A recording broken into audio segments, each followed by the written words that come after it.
जती विदापुतु रतन धम्मा समनत्ति तस्मा सोति भवन्तु मे यं किंचित रतन लोके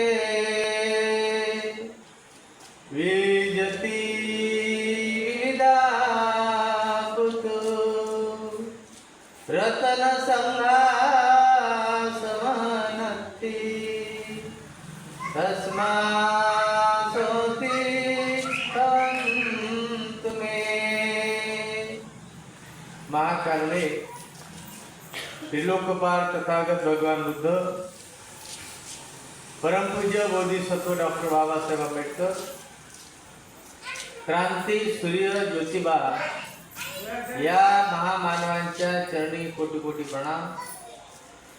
आजच्या धम्मग्रंथ पठणाच्या श्रवणाकरिता जमलेले आपण सर्व सुजान बुद्ध उपासक उपासिका आपणा सर्वांना सप्रेम जय भीम।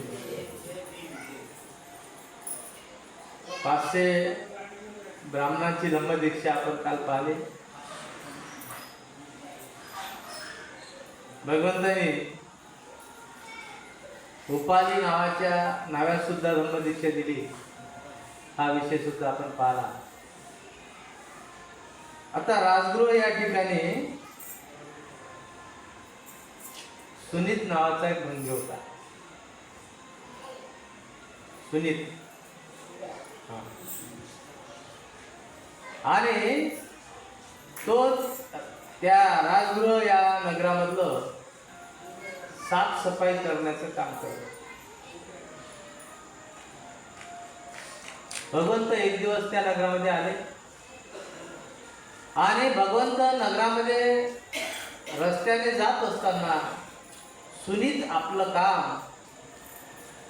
जे घाण काढण्याचं काम तो करत होता। त्या रस्त्यानं सुनीत आपलं ते गाळं घेऊन येऊन राहिला आणि भगवंत या त्याच्या समोरून येऊन राहिले।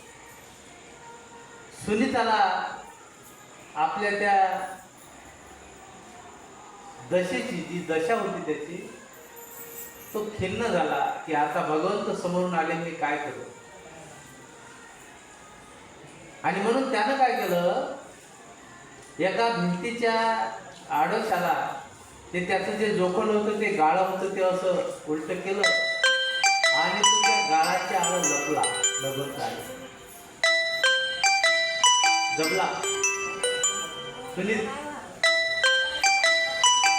आणि जेव्हा भगवंत जवळ आले तेव्हा भगवंतानी